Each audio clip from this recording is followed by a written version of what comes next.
Hey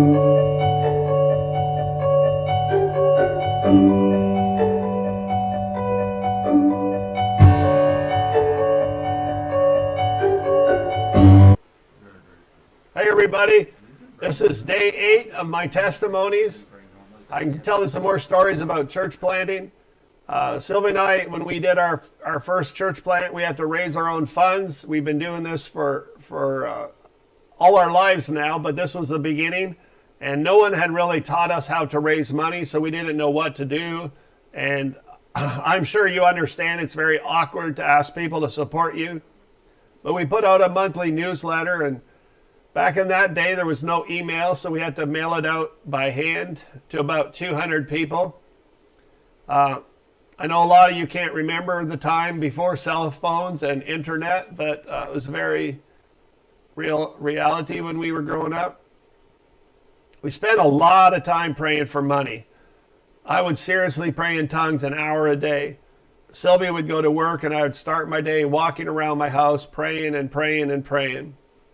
We did see miracles happen every week and every month. I would tell anyone who would listen, if you want to see miracles, you need to pray for an hour a day in tongues. Sometimes I would go prayer walking around my neighborhood.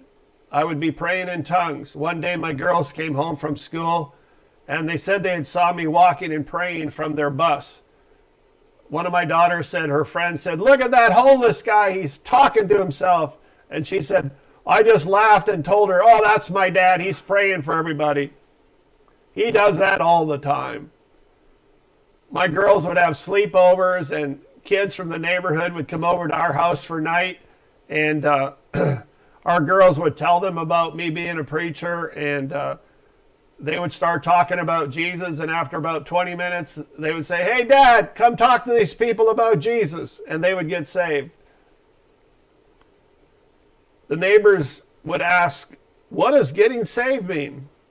And then I would go explain to the children what that means, and the kids would get saved. One of the things we did for our church plant is to invite neighborhood kids to Sunday school, and we started a youth group. One day, one of our fellow church members was walking through the neighborhood, and she met about a dozen teenagers, and she invited them to church, and that started our youth group. So I focused my Wednesday night teaching on making it interesting for the children. I like to act out messages and dress up in costumes and make it interesting, and it was always a special way to teach the gospel, to teach the truth. Especially at Christmas and Easter, I would dress up in costumes, and I would write monologues, and I would speak in first person as if I was Jesus, or I was Peter, or the soldier, or the shepherd, or the innkeeper.